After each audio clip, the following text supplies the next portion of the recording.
Alhamdulillah kita ucapkan kehadiran Allah Subhanahu wa taala. Pada hari ini kita masih diberi kesempatan untuk berkumpul dan mengikuti kegiatan di sekolah yang kita cintai ini.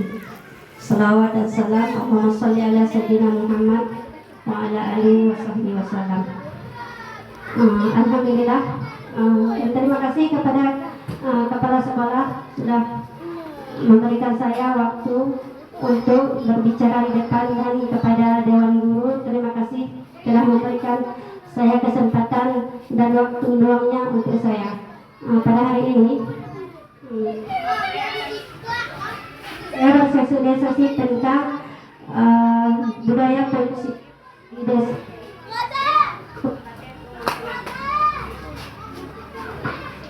Bapak Ibu,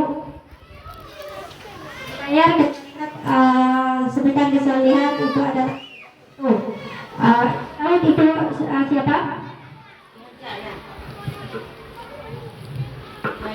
Iya, Ki Haji Antara itu siapa? Bapak pendidikan. Iya, beliau adalah Bapak Pendidikan. Di situ dia punya semboyan, ing ngarsa sumuk puloda, ing madya mangun karsa, dan tuturi handayani. Ibu tahu apa ing karsa sumuk puloda? Oke, ing karsa sumuk puloda itu adalah menjadi pemimpin harus mampu memberikan suri teladan. Seorang pemimpin harus bisa memberi suri teladan kepada bawahannya. Seperti kita adalah seorang guru, kita adalah pemimpin bagi siswa kita. Kita harus bisa memberi suri teladan yang baik kepada kita. Kita adalah contoh, kita adalah model. Bagaimana model, begitu anak murid akan mengikutinya. Oke. Setelah dari situ Imadia Mangunkarsa, artinya seseorang di tengah kesibukannya harus mampu membangkit atau mengubah semangat. Ketika kita memang sibuk ataupun kita memang banyak pekerjaan, tapi kita harus bisa membangkitkan semangat bagi anak-anak. Oke. Tuturi handayani, seorang harus bisa memberikan dorongan moral semangat kerja dari belakang. Guru harus bisa memberikan semangat kepada anak-anak.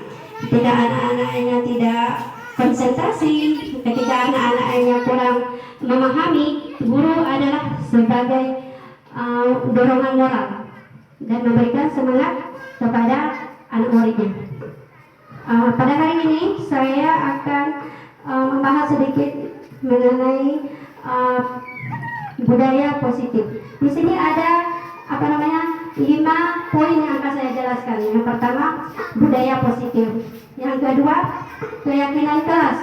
Yang ketiga, restitusi. Dan keempat, posisi kontrol. Dan kelima, kebutuhan siswa. Oke, yang pertama, budaya positif. Yang pertama yaitu kata disiplin. Apa itu disiplin, Bapak Ibu? Oke. Iya, betul. Ada yang lain? Oke. Tapi bagi kita sering kita bilang disiplin itu adalah sebuah hukuman. Padahal hukuman itu memang di sekolah tidak boleh kita adakan. Itu adalah justru kalau hukuman itu yang terakhir kita berikan kepada anak murid kita. Menurut Ki Haji Antara, syarat untuk menjadi pendidik menciptakan murid yang kita belajar disiplin yang kuat. Disiplin yang dimaksud adalah disiplin yang berasal dari diri kita sendiri, bukan dorongan dari eksternal. Yang ada di diri kita yaitu internal. Kita harus mampu kita dalam melaksanakan tugas. Oke. Perilaku manusia menurut Besson ada 3 kriteria yang membuat manusia memotivasikan perilaku dirinya sendiri. Yang pertama, menghindari ketidaknyamanan atau hukuman. Ini adalah tingkat terendah bagi perilaku manusia. Biasanya orang yang memotivasi perilakunya untuk menghindari hukuman ini atau ketidaknyamanan akan bertanya pada dirinya sendiri, apabila saya tidak melakukannya, apabila saya tidak melakukan kegiatan saya, apa yang akan terjadi kepada diri saya? Nah, ketika begitu, kita akan bertanya pada diri kita sendiri. Kalau saya tidak mengerjakan hal tersebut, apa sih yang akan terjadi kepada diri saya? Begitu. Mungkin kalau saya tidak mengerjakan tugas seperti anak-anak kita kasihkan tugas, dia akan bertanya, apakah sih akan yang diberikan guru nanti kepada saya ketika saya tidak mengerjakan hal tersebut? Ketika dia bekerja ataupun dia menyelesaikan tugas yang kita berikan, dia cuma mengikuti ketidaknyamanan. Nanti diberi kayak sanksi ataupun diberikan hukuman. Itu yang terjadi bila untuk menghindari ketidaknyamanan atau hukuman. Yang kedua, untuk mendapatkan imbalan atau penghargaan dari orang lain. Ini satu tingkat di atas dari motivasi yang pertama. Di sini orang akan berperilaku untuk mendapatkan imbalan atau penghargaan. Ketika seseorang dia bekerja, itu cuma untuk mendapatkan imbalan atau dia berperilaku disiplin untuk dapat oleh atasannya. Ini akan tidak berlangsung lama karena dia cuma untuk mendapatkan pengakuan, hadiah ataupun imbalan. Ketika kita tujuh kepada anak-anak, di sini anak-anak akan mengharap, saya datang sekolah, berarti ada pengakuan dari kepala sekolah bahwasanya saya rajin ke sekolah. Ataupun ketika saya menyelesaikan tugas, nanti saya mendapatkan nilai bagus. Itu tingkat untuk yang kedua, mendapatkan imbalan atau penghargaan dari orang lain. Yang ketiga, untuk menjadi orang yang mereka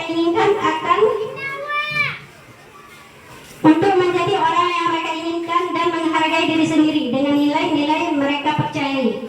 Di sini orang dengan motivasi ini akan bertanya, akan menjadi orang seperti apa jika saya melakukannya? Mereka melakukan sesuatu karena nilai-nilai yang ada mereka yakini, yang ada pada diri kita sendiri. Di sini mereka melakukan karena memang kesadaran diri sendiri, tidak karena yang dari nomor satu atau yang nomor dua. Di nomor satu tadi adalah karena menghindari ketidaknyamanan. Nanti saya akan mendapatkan hukuman dari guru ataupun dari atasan, ataupun saya tidak enakan kalau saya tidak melakukan sesuatu akan sama kepala sekolah begitu. Mereka tidak dengan senang hati melakukannya, tapi karena ketidaknyamanan atau janganlah terjadi sesuatu sama saya. Yang kedua tadi begitu juga. Ketika bekerja dia tidak tidak ikhlas karena untuk mendapatkan imbalan atau perhatian lebih dari atasannya. Yang ketiga ini bukan di situ dia memang dari dasar dirinya sendiri, tepat waktu ke sekolah, melakukannya dengan bukan karena ingin ada imbalan, tapi dia melakukan memotivasikan dirinya sendiri untuk dimaju ke depan. Oke, itu poin yang pertama, yaitu budaya positif. Budaya positif memang banyak kita lakukan di sekolah. Bapak Ibu guru sebelum ini memang ada budaya positif. Coba sebutkan satu atau dua yang pernah Ibu lakukan budaya positif di sekolah ini. Bisa Ibu sebutkan budaya positif yang ada di sekolah kita? Oke, itu budaya positif. Bagus, luar biasa. Apa lagi Bu? Yang lainnya? Gotong royong bagus. Itu adalah budaya positif yang kita terapkan di rumah sekolah kita. Mungkin banyak lagi budaya positif yang ada yang boleh kita lakukan di rumah sekolah kita. Seperti di dalam ruangan kita. Kita boleh mengajak anak-anak supaya jangan membuang sampah sembarangan di dalam ruang supaya ruang kita tetap bersih. Oke. ketiga, keyakinan kelas. Di sini kita berkolaborasi dengan anak-anak kita. Mengapa keyakinan kelas? Kenapa tidak peraturan saja? Oke. Mengapa tidak peraturan kelas saja? Pertanyaan berikut adalah mengapa tidak peraturan? Untuk apa peraturan tersebut, Bu? Bapak? Oke. Untuk ketertiban dan kenyamanan. Di sini ketika kita berkendaraan, kita punya aturan. Berkendaraan kita harus pakai helm. Apa namanya? Ketika kita memakai helm, timbul pertanyaan. Kemungkinan ada apa namanya? Kita bertanya kenapa kita pakai helm? Itu untuk keselamatan kita. Pertanyaan berikut adalah kenapa kita memiliki peraturan tentang menggunakan masker atau mencuci tangan apa namanya di setiap waktu? Itu kenapa, Bu? Kenapa kita mencuci tangan dan memakai masker? Iya, menjaga kebersihan dan keselamatan. Disitulah, Bu, kita lihat nilai-nilai keyakinan. Kita meyakini bahwa helm itu untuk keselamatan dan mencuci tangan itu untuk keselamatan juga supaya tidak terjangkit oleh virus ataupun penyakit lainnya. Disitulah kita lihat, kita membuat keyakinan kelas. Kita meyakini, Bu, kita membuat keyakinan kelas dengan anak murid kita. Ketika kita menjadi apa namanya wali kelas, otomatis kita yang memegangnya, bukan? Boleh kita membuat keyakinan kelas dengan anak-anak. Kita membuat keyakinan kelas harus dengan berbicara anak-anak dengan guru, bukan kita buat terus peraturan kelas, tapi berbicara dengan mereka. Peraturan kelas kita apa?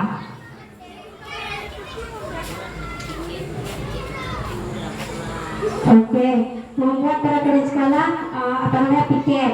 Setelah itu apa lagi yang bisa kita buat sama anak-anak murid kita? Iya, buang sampah. Setelah sampah, datang tepat waktu. Boleh kita buat keyakinan kelas kita bersama-sama sama anak-anak kita. Tapi melalui kolaboratif kita bersama mereka. Jangan kita buat suka hati kita, tapi kita ajak mereka berbicara. Ketika kita berbicara, bilang kepada mereka bagaimana kesepakatan kelas kita. Setelah itu kesepakatan kelas tersebut baru kita langgar. Itu kembali kepada anak murid kita dan kita berkolaboratif bersama anak murid kita. Bentuk keyakinan kelas itu harus apa namanya ada poin-poin nyambung. Keyakinan kelas harus bersifat abstrak daripada peraturan, lebih rinci dan konkret. Peraturan tidak boleh banyak kali, Bu, nanti sulit anak-anak ketika mengikuti peraturan kita. Paling banyak dia 3 poin atau 4 poin. Dan mudah diingat, keyakinan kelas berupa pernyataan universal. Pernyataan kelas senantiasa dibuat dalam bentuk positif. Peraturan kelas kita positif atau tidak, Bu? Kalau kita buat, oke. Keyakinan kelas hendaknya tidak terlalu berat, tidak memberatkan siswa kita sehingga mudah diingat dan dipahami oleh semua warga kelas kita. Keyakinan kelas sebagai sesuatu yang dapat diterapkan di lingkungan tersebut, seperti membuang sampah tadi bisa diterapkan. Setelah itu datang ke sekolah tepat waktu bisa diterapkan. Setelah itu apa lagi? Seperti bergotong royong. Semua warga kelas hendaknya ikut berkontribusi bersama, bukan satu orang saja, Bu. Kalau kita membuat keyakinan kelas tersebut harus bersama-sama bersedia meninjau kembali keyakinan kelas di waktu ke waktu. Setelah kita buat keyakinan kelas kita bersama murid kita, sampai kemana tujuan kita, berhasil atau tidak tujuan kita buat keyakinan kelas tersebut. Mungkin tidak berjalan ataupun mungkin bisa berjalan. Oke. Setelah itu ada restitusi. Coba dari ibu ada yang tahu restitusi itu apa?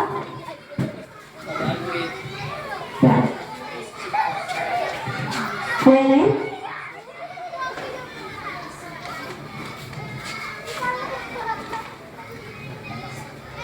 Restitusi itu hukuman, bukan hukuman yang berbentuk fisik, Bu.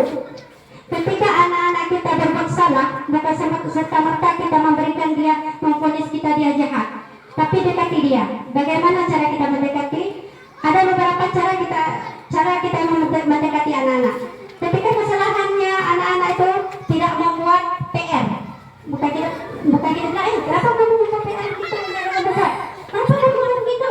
Kenapa kamu gitu? Itu kadang-kadang banyak terjadi. Jangankan ibu saya pernah emosi kadang-kadang tidak terkontrol ketika anak-anak ributnya luar biasa.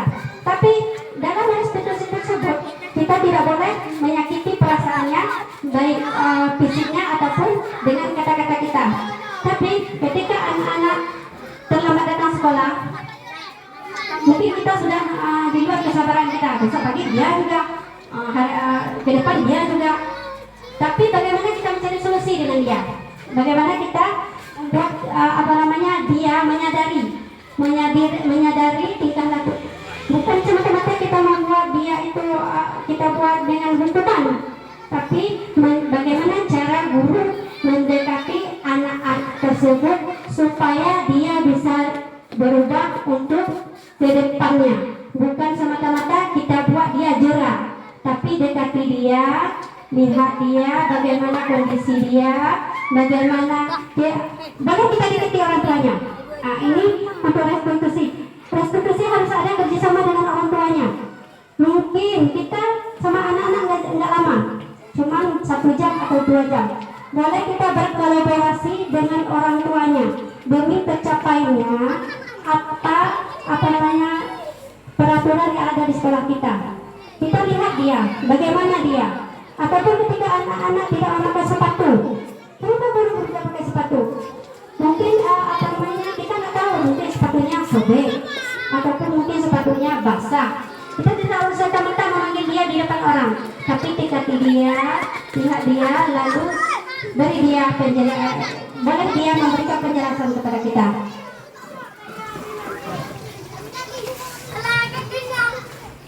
Oke, ini ada posisi kontrol yang ada kepada gurunya. Posisi kontrol ketika anak-anak berbuat salah, gurunya tetap ada di belakang untuk memberikan keyakinan bahwasanya dia akan bisa berubah untuk kedepannya. Ini dari kontrol. Seorang anak tidak lepas dari kesalahan, dan kita juga mempunyai kesalahan. Ketika anak-anak melakukan kesalahan, kita harus mengajaknya untuk memperbaiki kesalahan anak-anak tersebut, bukan malah menyuruh dia ataupun dia tidak pakai sepatu kita suruh pulang, tapi beri dia kesempatan untuk mengikuti pelajaran. Ataupun ketika ada anak-anak yang ribut, pasti di dalam ruang kelas kita ada yang ribut, ada yang susah sekali diatur, tapi dia tidak boleh kita keluarkan dari kelompoknya, tapi kita harus bisa membuat dia tetap di kelompoknya. Mungkin nanti dia bilang, kenapa saya dikeluarkan dari kelompok saya, mungkin kenapa saya dipindahkan ke tempat lain, tapi kita harus bisa membuat dia lebih dekat dari kita. Jangan kita berikan dia sebuah statement mengatakan bahwa kamu itu jahat atau kamu tidak bisa. Kita harus mendekatkan dia supaya dia lebih bisa dan bisa menerima pembelajaran dari kita dan bisa berubah untuk kedepannya. Oke.